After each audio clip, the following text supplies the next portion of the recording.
Ser Podcast.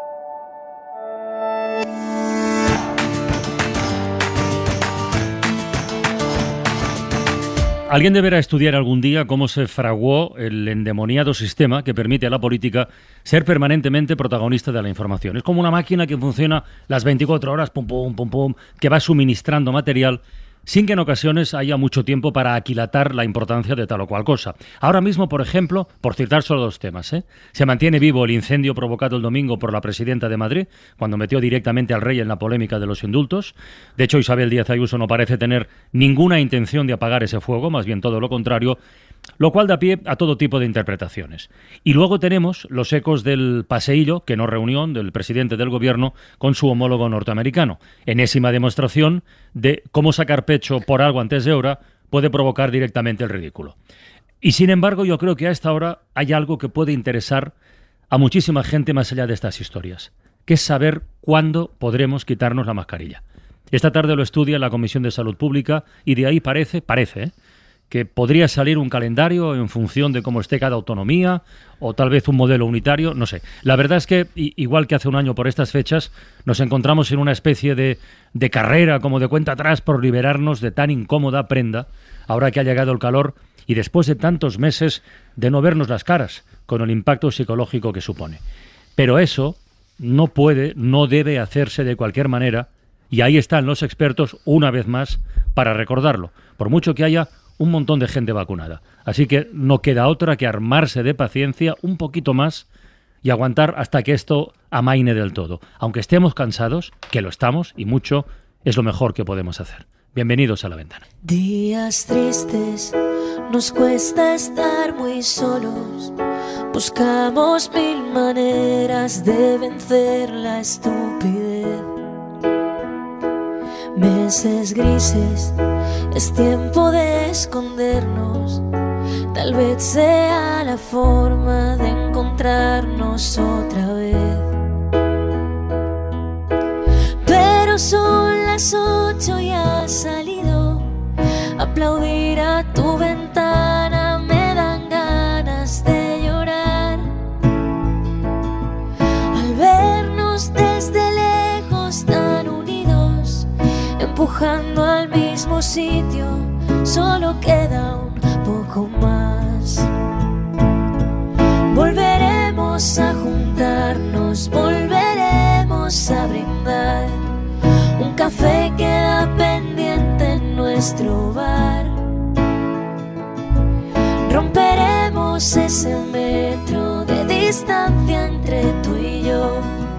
Ya no habrá una pantalla entre los dos.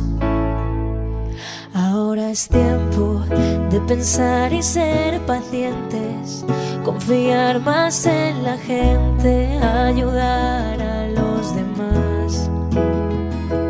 Mientras tanto, otros cuidan los pacientes, un puñado de valientes que hoy tampoco dormirán. Pero son las 8 y has salido. Aplaudir a tu ventana me entran ganas de llorar. Al vernos desde lejos tan unidos, empujando al mismo sitio, solo queda un poco más. Volveremos a juntarnos, volveremos a brindar. Un café queda pendiente en nuestro bar. Romperemos ese metro de distancia entre tú y yo. Ya no habrá una pantalla entre los dos. Estaba pensando de todas formas, Isaías, Roberto, buenas tardes. Hola, buenas tardes. Estaba pensando que el ratazo que nos sentamos en este estudio, somos unos privilegiados. Totalmente. Porque nos podemos quitar la mascarilla. Sí, señor. Estamos a distancia, está todo higienizado, digamos, y bueno, es un ratito donde podemos disfrutar de esa libertad, no solo de vernos la cara, sino de respirar sin ningún impedimento, ¿no? Que por cierto, me has creado la duda, estoy dándole vueltas todavía. Bueno, estoy dándole vueltas a todo lo que has dicho, que me parece muy interesante, y estaba pensando si la mascarilla es una prenda o un complemento. Pues lo dejo ahí en el aire. Sí, no lo sé. Yo creo que después de Atapuerca, la camisa también empezó siendo un complemento y después llegó para quedarse. Llegó para quedarse, ¿no? Marta Fernández, buenas tardes. Muy buenas Bienvenida tardes. a La Ventana, ¿cómo estás? Bien hallados, pues nada. ¿En qué nivel de hartazgo te encuentras con la mascarilla? Pues verás, es que yo soy persona de moflete prominente, o sea, lo que se viene llamando modelo Heidi. Entonces, pues claro, ando en un nivel de hartazgo de que tengo el moflete siempre como mal, pero... Y después que las guapas os veis perjudicadas, claramente, me has dicho antes en la redacción. Eso dices tú, que los guapos también os veis perjudicados. Claro. Pero luego, fíjate que después de un año había conseguido ahora encontrar el modelo de FP2 ideal que no me torturaba los mofletes, así que no tengo ninguna duda que para el 1 de julio ya no serán necesarias, porque me he comprado 60 FP2 de las que me gustan, o sea que ahí se van a quedar. El 1 de julio es la fecha que están barajando las autoridades de Francia y Alemania, por lo menos estos dos países, para que de entrada en el exterior, al aire libre, no tenga que existir la obligatoriedad de seguir llevando la mascarilla. Esto tiene un punto de vista, en fin, en cuanto a transmisión de la pandemia muy importante y otro del impacto psicológico. Así que lo que hacemos hoy en La Ventana es tratar de conocer esas dos miradas, esos dos análisis. Sonia Castro es psicóloga en el Instituto Europeo de Psicología Positiva. Sonia, buenas tardes, hola. Buenas tardes. Bienvenida. Y José Antonio López Guerrero es profesor y virólogo en la Universidad Autónoma de Madrid. Acaba de publicar Coronavirus, Anatomía de una pandemia, y además hoy le tenemos que felicitar porque es uno de los científicos galardonados en la primera edición de los premios CSIC, Fundación BBVA de Comunicación Científica. ¿Por qué? El jurado les premia por, abro comillas, por convertirse en la voz de la ciencia, a él y a otros, desde el inicio de la pandemia, transmitiendo el conocimiento científico sobre esta amenaza en un lenguaje accesible para el público en general. Así que, José Antonio, buenas tardes y felicidades. Hola, muy buenas tardes, un placer y muchísimas gracias. Bueno, es que a mí me parece fundamental este trabajo divulgativo y es un reto que hemos tenido también nosotros en nuestras modestas posibilidades desde el comienzo de la pandemia, y poder explicar desde la ciencia cómo han sido todas las etapas de este tiempo tan complicado de una forma que fuera entendible. No me parece sencillo, pero sí me parece que tiene muchísimo mérito, la verdad. Sí, no ha sido sencillo porque hemos vivido la pandemia, por desgracia, como casi vivimos ahora todo, con esa inmediatez. Estamos viendo cómo se lanzan bombas en directo, en televisión, como si fuera un reality. Y entonces la sociedad en general quiere resultados y los quiere ya, los quiere al minuto. Entonces la ciencia se mueve a otra escala, se mueve en la escala de las certezas científicas, que son falsables. O sea, que lo que hoy es una certeza científica, mañana experimentos pueden decir que no lo son tanto, y hacerle llegar a la sociedad que así es como funciona la ciencia, que por desgracia no va a la velocidad que querría la sociedad, y que lo único que sí es inamovible e inmutable a lo largo de los siglos es la pseudociencia. Pues la verdad es que ha sido una labor ardua, pero vamos, desde mi punto de vista, satisfactoria. Profesor, el 1 de julio es una fecha, a día de hoy, razonable o aproximada para pensar que podemos ya en el exterior prescindir de las mascarillas, ¿o todavía es temprano esto? Bueno, eso dicen los franceses, los alemanes, y lo está insinuando nuestro centro de control de alertas y su portavoz Fernando Simón. A mí no me gustaría poner una fecha, me gustaría poner unas condiciones que se cumplen en otros países, y esas condiciones hoy por hoy todavía no se dan. Estamos por encima de 100 casos por 100.000 habitantes, estamos con más de media de 20% en muchos hospitales de ocupación por UCI, por pacientes COVID. Estamos también por encima de un 3% de positividad en PCRs. Cuando después del verano pasado de la mal llamada hemos triunfado ya, hemos vencido a la pandemia, de hace más o menos un año que lanzó nuestro presidente del gobierno, cuando llegamos a estos mismos parámetros se encendieron todas las alarmas y empezamos a poner ya fecha para un estado de alarma. Ahora estamos en estos parámetros y parece que ya hemos vencido todo. Entonces me gustaría que antes de poner una fecha pongamos unas condiciones y que sea desde luego bajar esa incidencia acumulada y bajar esa presión en los hospitales. Claro, porque mientras que tengamos esa incidencia, quiero decir, la mascarilla, todos nos hemos acostumbrado un poco a ella, ¿no? Se me va a hacer raro salir a la calle sin la mascarilla si a partir del 1 de julio podemos prescindir de ella, ¿no? No es tan duro llevarla en el fondo, ¿no, doctor? Sí, no, desde luego quiero pensar, los japoneses lo han hecho fenomenal, desde hace ya más de 100 años, desde la mal llamada gripe española, por otra parte, sí, que a los 4 o 5 años ya en el resto del mundo nos olvidamos que tuvimos que llevar mascarilla, y además hay bandos de ayuntamientos desde hace 100 años que podrían ser... Porque el papel ya es un poco sepia después de 100 años, pero podrían ser un bando de cualquier ayuntamiento actual. Y es que los japoneses han seguido utilizando la mascarilla pues con fines sociales. Quiero creer que va a haber un cambio de paradigma y al menos en algunos circuitos, como por ejemplo el transporte y demás, podría hacerse recomendable, y en otros podría hacerse obligatoria, como por ejemplo acudir al médico y a los hospitales. Pero ha comentado una cosa Marta, dice, bueno, a mí no me cuesta tanto lo de llevar la mascarilla. Bueno, eso va por barrios o por personas, ¿no? Y le quiero preguntar a la psicóloga Sonia Castro, ¿cómo nos ha afectado esto? ¿Y cómo puede cambiar, si es que va a cambiar algo cuando nos la quitemos? Quiero decir, por ejemplo, yo qué sé, ¿nos vamos a saludar más? Eso que a veces entre vecinos, sobre todo en la ciudad, nos ignoramos, pasamos discretamente uno al lado del otro sin decir nada. ¿Esto va a cambiar? ¿Qué pronóstico haces? Hombre, por supuesto que va a cambiar. Es decir, al final la mascarilla no deja de ser una barrera, ¿no? Una barrera física, y por eso cumple maravillosamente su función ante los virus. Entonces, también es una barrera de comunicación, ¿no? Y es un poco lo que se ha comprobado durante pues estos meses, ¿no? Donde ha sido obligatoria en el entorno social. Nosotros los seres humanos necesitamos relacionarnos, ¿no? Y es fundamental ese contacto social entre iguales, por lo que al quitar esa mascarilla vamos a facilitar muchísimo esa comunicación, ¿no? Entre iguales, el saludarnos, y sobre todo esa comunicación no verbal, que también es tan importante, ¿no? A la hora de transmitir emociones, las expresiones faciales. Entonces va a facilitar de nuevo esa comunicación, ¿no? Y esas relaciones sociales. Porque uno de los impactos que se ha demostrado, ¿no? Es que precisamente la comunicación se ha visto disminuida, ¿no? Las relaciones sociales con la mascarilla han disminuido notablemente, ¿no? Porque no vemos a la persona, no la escuchamos bien, ¿no? Y sobre todo en el sector de la educación, ¿no? Que se lo digan a los profesores y a los formadores lo complicado que es el poder comunicar, ¿no? Y formar a una persona que tienes delante, o ya no delante, sino vía online con esa mascarilla. Entonces, bueno, pues sí que va a ser uno de esos beneficios, ¿no? Otra vez el volver a relacionarnos de manera un poquito más cercana. Así que sí, por supuesto que sí. Claro, lo que pasa es que le quería preguntar precisamente a usted, al virólogo, ¿no? Teniendo en cuenta estos efectos psicológicos, quizás todavía es más exigible la prudencia para tomar esta medida, porque a lo mejor al quitarnos la mascarilla creemos que ya todas las barreras se han roto. Claro. Ese es el gran peligro. Y además, comentar que estoy de acuerdo con lo que acaba de comentar mi compañera psicóloga, pero por otra parte se ha agudizado la comunicación no verbal, emocional y demás a través de la mirada, algo que quizá no hayamos reparado en ello. Y sí, efectivamente, el problema es que cuando se dé la orden de, pues el día 1 de julio, que por cierto es mi cumpleaños, será buen momento para hacerlo, cuando se dé la señal de venga ya, podemos prescindir de la mascarilla.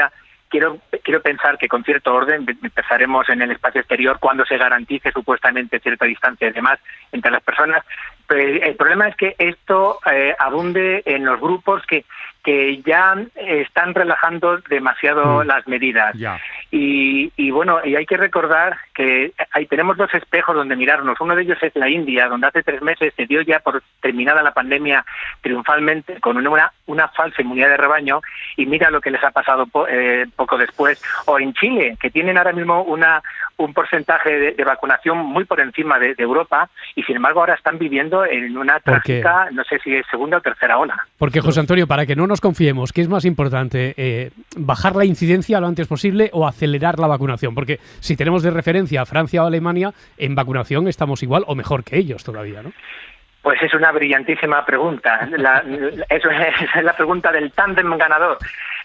Supuestamente, por los datos que estamos viendo también de los países donde no están bajando, que dicen no están relajando demasiado las medidas y sí están acelerando la vacunación, una cosa tendría que llevar pareja a la otra.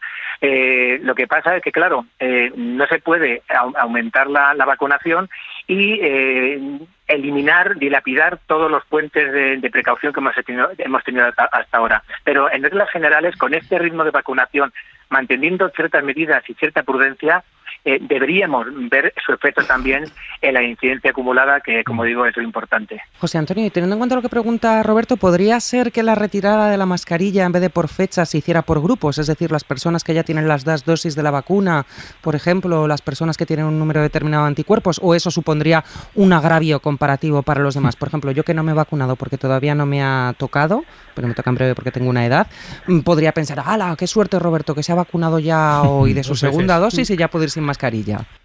Claro, pues tienes razón en todo lo que has dicho, porque lo mismo que ocurre con el pasaporte COVID, o mal llamado pasaporte COVID, que obviamente va a suponer un agravio para gente adolescente o gente joven que no está lejos todavía de poderse vacunar, y si quiere viajar tiene que aumentar su dinero, su presupuesto en las PCRs.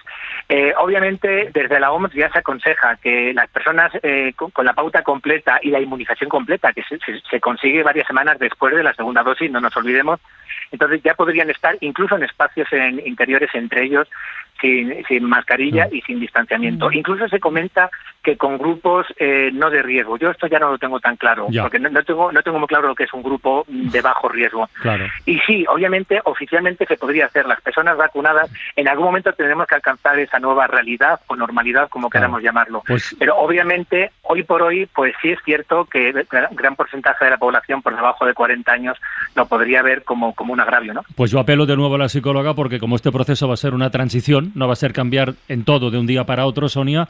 Bueno, ¿esto cómo se gestiona? Porque aquí están los agravios. El otro día en Nueva York no había imágenes de uno que llevaba una camiseta que ponía: no soy maleducado ni imprudente, no llevo mascarilla porque estoy vacunado. Que no sé si sirve como aviso, pero ¿cómo vamos a gestionar esto?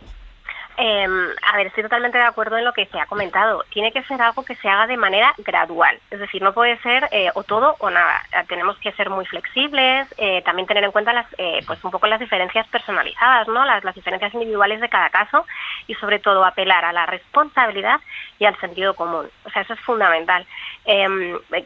Saber con qué personas me relaciono, si tengo personas pues que a lo mejor pues están vacunadas o si no están vacunadas. Al final es un poco lo que tenemos que pensar, no hacerlo de manera todos de manada. Es decir, bueno, pues es un consejo, es algo que nos dan la opción de contar con ello, pero por supuesto teniendo en cuenta la diferencia de cada uno. Entonces, bueno, pues apelando a esa responsabilidad y ese sentido común.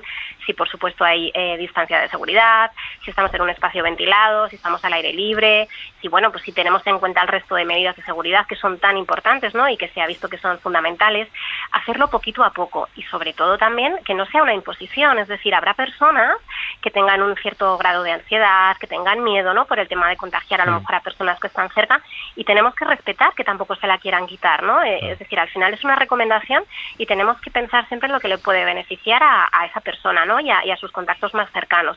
Entonces, ir haciéndolo de manera gradual. Ya nos adaptamos a ella hace 1 año y medio cuando empezó todo esto, ¿no? Y el ser humano, gracias a Dios, tenemos la capacidad de adaptarnos, ¿no? Al medio. Y al principio costaba mucho, ¿no? Salíamos de casa y se nos olvidaba o no nos dábamos cuenta, ¿no? Y entrábamos en el ascensor sin ella, y poquito a poco nos hemos ido acostumbrando. Sonia, pues de la misma forma hay que hacerlo. Sonia, yo tengo una preocupación durante toda la pandemia por los más pequeños, ¿no? Porque los mayores ya tenemos una edad y, bueno, 1 año y medio, digamos, con los afectos en paréntesis y con algunos acercamientos físicos controlados, bueno, pues tenemos memoria de lo que eran los afectos, ¿no? Pero claro, un niño de 3 años que lleva la mitad de su vida viendo cómo los abuelos no le abrazan ni le besan como deberían hacerlo, los vecinos no le tocan, estos niños, primero, pueden llegar a tener algún tipo de problema en esos afectos no aprendidos, y en segundo lugar, los padres deberán trabajar esos afectos desde el momento en que nos quitemos las mascarillas. Claro, efectivamente. Al final, los más pequeñitos son un poquito los que se ven un poco más afectados, ¿no? Porque al final es cuando se está construyendo, ¿no? El lenguaje, esa comunicación, están aprendiendo, ¿no? Del entorno social. Es un poco lo que ha comentado al principio el doctor. No van a tener a lo mejor tanta facilidad, ¿no? A la hora de recibir ese afecto y de sobre todo de asimilar esa información, porque está esa barrera, pero se van a adaptar y se van a acostumbrar al resto del lenguaje, ¿no? Entonces, lo importante es que esos padres, ¿no? Y las personas o las figuras que estén con ellos en casa aprovechen esos momentos en el que no hay esas barreras para dar ese cariño, ese afecto, esos abrazos, pero es verdad que también los niños han sido los que nos han demostrado lo bien que se pueden hacer las cosas, ¿no? Y esto se ha visto en los colegios, con los profesores, con sus compañeros.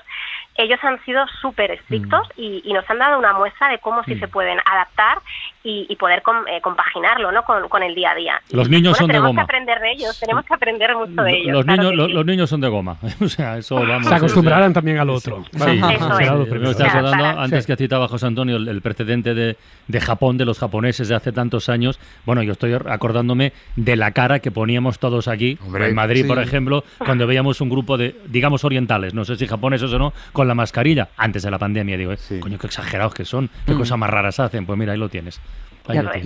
Y ahora ellos deben tener la misma cara al vernos a los demás con mascarilla diciendo qué es lo que ha cambiado en este país en el último año, ¿no?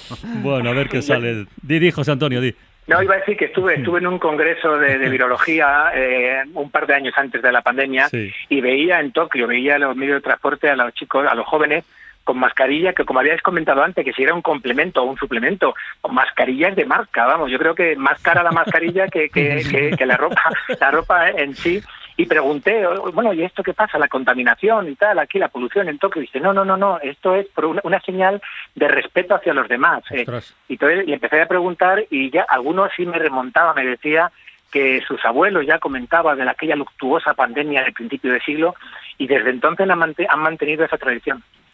Muy bien, José Antonio López Guerrero, Sonia Castro, muchísimas gracias a los dos por estar en la ventana, ¿eh? Tocaremos madera, a ver si hacemos las cosas bien. Venga. Gracias a vosotros. Hasta un fuerte abrazo, gracias. Adiós. Recuerdo aquellos 90, todo empezaba a ir bien. Mi trabajo, aunque precario, era al fin y al cabo trabajo también. Y yo que votaba a Felipe, creí en el milagro de Aznar. Amigos míos, ámenme, soy un liberal.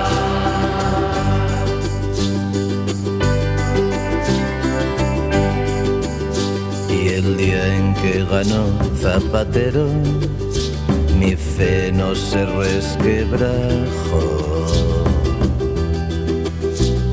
Privatizamos más suelos y nos preocupamos por la inmigración. Y yo adoro a rumanos y a negros si están lejos de mi portal.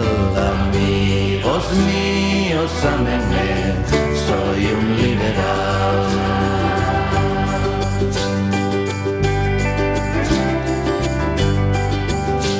Lo que antes llamaban derechos son los privilegios de hoy.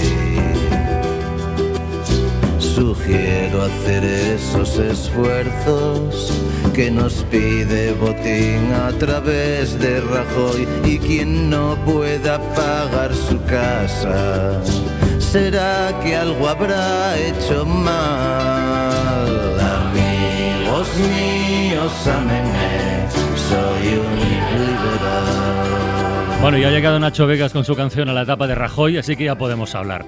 Hemos dicho hace un ratito al abrir la ventana, bueno, lo he dicho yo, que alguien tendrá que explicarnos algún día cómo se diseñó este sistema que convierte la política en el centro casi permanente de la actualidad, de la información, por un motivo o por otro. Bueno, hoy ha ocurrido algo que desde luego es digno de ser contado, y no es una de esas noticias de tercera división que a veces utilizamos para el día a día. Esta mañana el inspector principal de la Policía Nacional que investigó el caso Gürtel, se llama Manuel Morocho, ha señalado al juez que instruye la Kitchen, y a ver si nos ordenamos, Gürtel Kitchen, ha denunciado una cantidad de presiones, de maniobras, de anomalías, de cosas feas y turbias para intentar tapar esa trama, que el propio magistrado, después de su declaración, ha dicho: me deja usted un panorama desolador. Miguel Ángel Campos, buenas tardes, compañero. Hola, buenas tardes. Tú has estado ahí. A ver, por favor, ilústranos, que no quiero que nos confundamos, porque entre Gürtel, Kitchen, un inspector, el otro, Villarejo, el primo, el de la moto, creo que nos perdemos. Y hoy es un buen momento para pararnos. Esto es muy fácil. Todo es caja B del PP. la caja B del Partido Popular. Y para nutrir la caja B del Partido Popular hacían falta diversas tramas, entre ellas la Gürtel, asociaciones con empresarios u otros empresarios donantes para nutrir de ese dinero. Entonces son piezas dimanantes de la caja B. ¿Y qué es la Kitchen? La Kitchen es el operativo para una vez ya destapada esa caja B, destapada la Gürtel y que estaban llegando los primeros indicios a la justicia, el intento de destruir las pruebas, de obstruir la acción de la justicia para que no se pudiera investigar, para que no se pudiera pues llegar a un fin con este operativo. Hoy dices que el juez ha dicho que le ha dibujado un panorama desolador. Ha dicho incluso más. Ha confesado que la declaración de Morocho le ha helado la sangre y que le ha recordado a los peores tiempos de la mafia.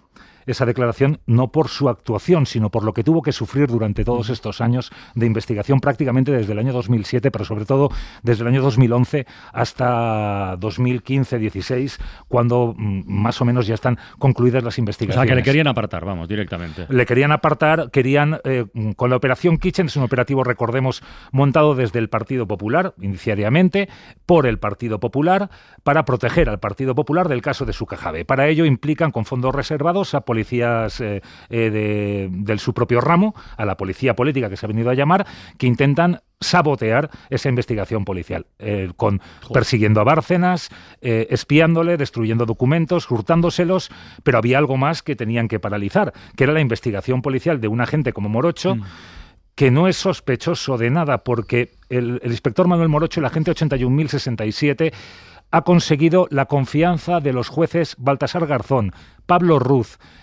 José de la Mata y ahora Santiago Pedraz. Todos le han comisionado como en el auxilio judicial para ser el principal investigador del caso, porque es el que más lo conoce, y solo tenemos que decir que sus informes han sido básicos, decisivos para las distintas condenas que ha habido tanto en la Gürtel como en la caja B del Partido Popular. El tema es que, además de destruir las pruebas que poseyera Bárcenas, intentaron también paralizar la acción de la justicia.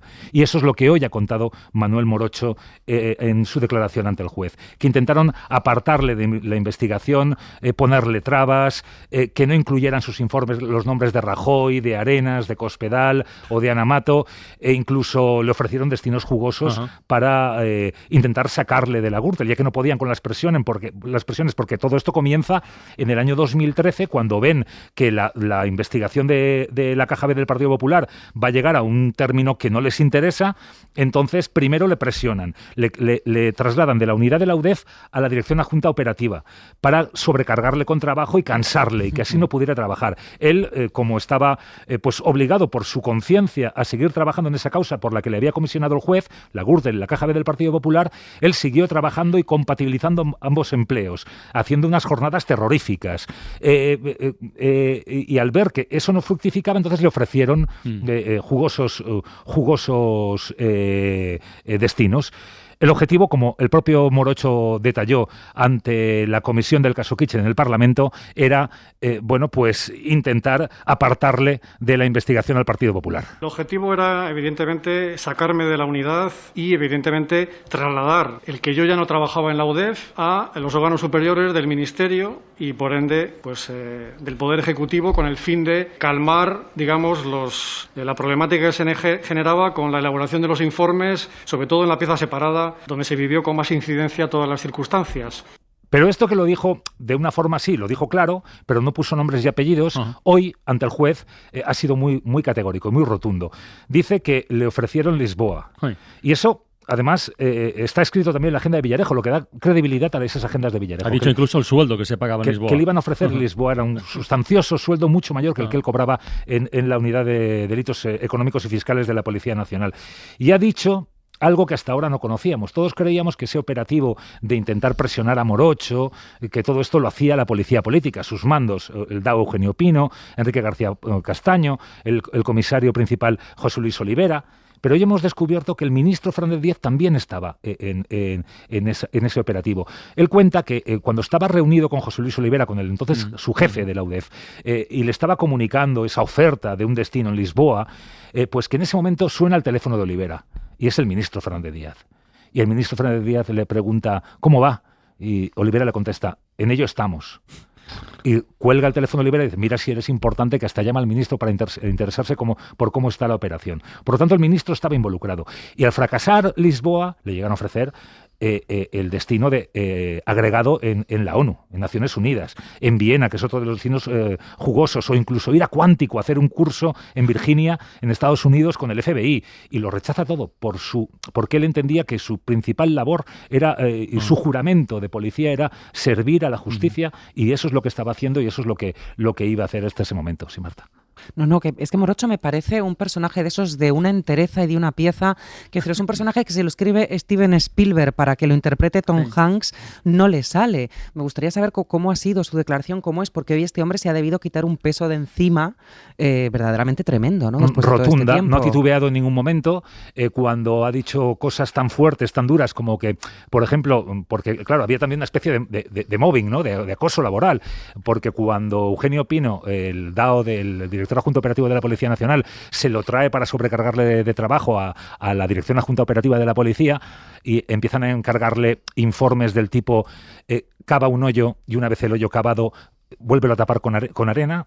Quiero decir que eran informes que no servían para absolutamente nada, y que ni siquiera revisaban los superiores. Él los hacía, los elaboraba, los redactaba. Le intentaron implicar en la redacción del informe apócrifo PISA, el acrónimo de Pablo Iglesias Sociedad Anónima. Él dijo que eso era una auténtica barbaridad y que no iba a poner su firma. Lo que quisieron era que blanqueara con su firma, porque él tiene un prestigio en la Policía Nacional, que blanqueara con su firma la elaboración de ese informe, y se negó. O sea, las trabas y las presiones fueron tremendas a lo largo de todo este tiempo, y cuando ellas no fructificaron, le intentaron comprar y tampoco hubo forma para ello. Y también ha dado hoy indicios de la participación de María Dolores de Cospedal, porque su policía de confianza, Andrés Gómez Gordo, que es el agente al que ella se llevó a Castilla-La Mancha, sí, cuando fue presidenta, como persona de confianza, también se lo colocaron para intentar que espiara y revisara sus informes.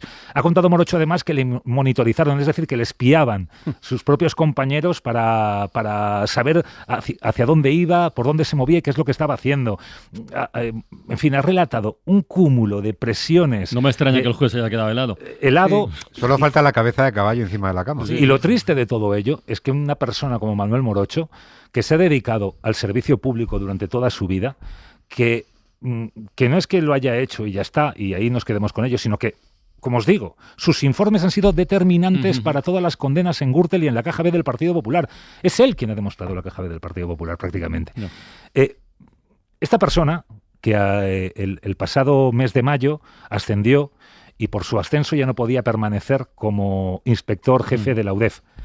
El actual ministro Manuel Marlaska, en lugar de crear una oficina ad hoc para la corrupción, o crear algún elemento para que alguna institución o algún cuerpo o alguna unidad en la que pueda servir Manuel Morocho, que lo ha demostrado en la lucha contra la corrupción, no le han dado un destino, y entonces se ha tenido que marchar a Canfranc, a Huesca, a la oficina de extranjería. Y allí está esta persona que tendría que tener como mínimo 4 o 5 polideportivos con su nombre, que es un héroe en la lucha contra la corrupción de este país. Está en Canfranc, en una oficina de extranjería, porque nadie ha tenido la sensibilidad de otorgarle una plaza acorde con sus características. Has cambiado el nombre al ministro, que lo sepas, ¿eh? Le llama Manuel y es Fernando Grande. Perdón, perdón. Colegas. Lo siento, sí. Oye, ¿y ahora qué? ¿A dónde vamos? Ya sabemos de dónde venimos, ¿a dónde vamos? Claro, a partir de ahora, ¿qué, Miguel? Claro, esta operación, la operación Kitchen, partió en principio como un operativo parapolicial, en principio con unos cuantos agentes implicados, que parecía que habían estado intentando torpedear investigaciones contra el Partido Popular.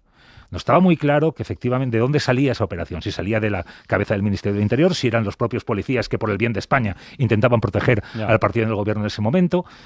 Todos los indicios que está viendo y lo que está destapando la investigación, las agendas de Villarejo, las declaraciones, las investigaciones, las declaraciones del propio Manuel Morocho, están corroborando que cada vez hay indicios más sólidos de que esta operación no surge ya en el año 2013. Para entender la operación Kitchen hay que remontarse al año 2009. Es cuando hay grabaciones que lo prueban, cuando María Dolores de Cospedal e Ignacio López del Hierro contactan con Villarejo para supuestamente que les hiciera trabajos para el Partido Popular. trabajos sucios, como intentar torpedear la investigación, avisarles del operativo Brugal o de la Gürtel valenciana. Ahí se establece un contacto, y ese contacto, cuando surge la operación Kitchen, cuando se descubre el dinero de Bárcenas en el extranjero, y sobre todo el país publica los papeles de Bárcenas, que el PP ya desconfía y cree que es el propio Bárcenas quien los está filtrando, es cuando el PP, en febrero de 2013, cambia de actitud y tiene que ir a por Bárcenas. Y en aquel momento María Dolores de Cospedal, secretaria general del Partido Popular, es cuando contacta con Villarejo y cuando quiere armar ese operativo. Eso por una parte, como una operación desde el Partido Popular que infecta, dijéramos, al Ministerio del Interior y a esos policías. Y como supuestamente también, como Soraya Sáenz de Santamaría, que mantenía un pleito de egos para alcanzar el poder, pues observa esos movimientos por parte de Soraya Sáenz de Santamaría, que le iba a quitar el favor del líder Mariano Rajoy, también, como está demostrando la investigación, implica al CNI, agentes del Centro Nacional de Inteligencia, en el operativo, y entre los dos pugnan para obtener el mejor resultado para Mariano Rajoy. Dicho todo esto, todo lo que estamos viendo parece que nos lleva a la conclusión de que estaba en lo cierto Mariano Rajoy cuando le escribió aquello a Luis Bárcenas de: Luis, sé fuerte, hacemos lo que podemos. Y vaya si hicieron cosas. Miguel Ángel, ha sido abrumador. Muchísimas gracias, compañero. Que sepas que no es el último día que te asomarás a la ventana, ¿eh? No, es que muchísimo más que contar. Ya, por eso. Un abrazo, cuídate mucho. Otro.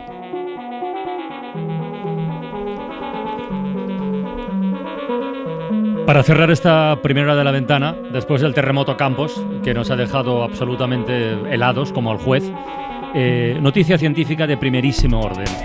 La canciller alemana Angela Merkel acaba de presentar el ordenador cuántico más potente de Europa. Lo ha fabricado IBM, está instalado en una ciudad alemana, en Eningen, y hay que decir que en todo el mundo solo hay otro ordenador tan potente como este. Está en Nueva York. La ventaja, lógicamente, la proximidad, es que a partir de ahora está disponible para ser utilizado por científicos europeos. Javier Gregori, buenas tardes. Hola, buenas tardes, Carles. Oye, te preguntamos lo de casi siempre en estos casos. Ponnos algunos ejemplos prácticos de para qué sirve, de las aplicaciones de este ordenador. Pues en este caso me lo ponéis muy fácil, porque mira, este ordenador va a conseguir fabricar medicamentos y vacunas de manera más rápida, por ejemplo, utilizando el ADN de los propios pacientes. También va a permitir la fabricación de nuevos materiales mucho más perfectos, por ejemplo, para energías renovables, para paneles solares. Va a hacer, por ejemplo, sistemas de pronóstico del tiempo que sean mucho más perfectos que los actuales, para poder adelantarse, por ejemplo, a una dana o a unas lluvias torrenciales o a una ola de calor.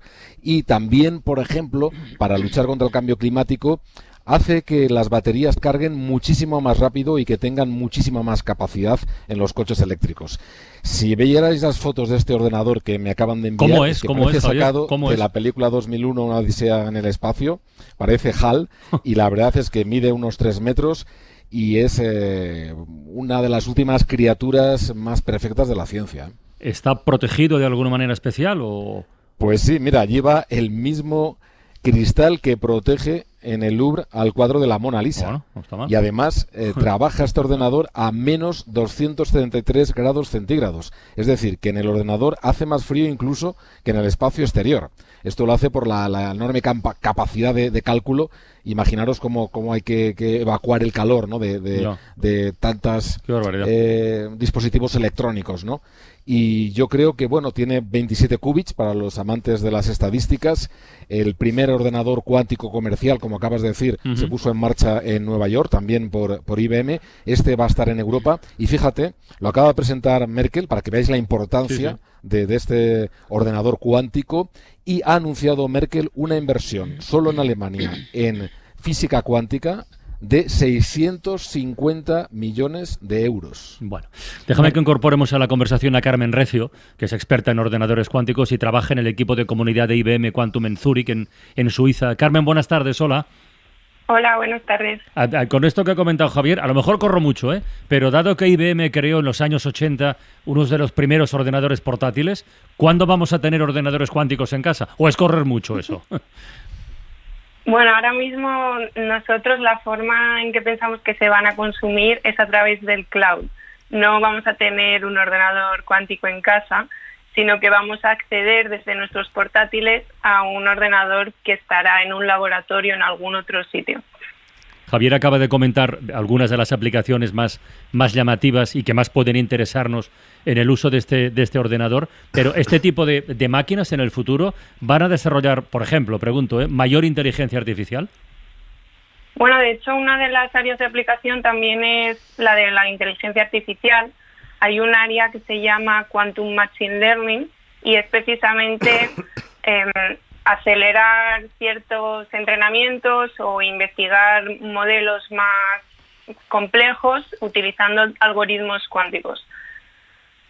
El ordenador cuántico que decía Javier, que se parece a HAL, pero podemos estar tranquilos, ¿no? No va a ser maligno como era HAL, y al final era un ordenador con un poquito mala leche.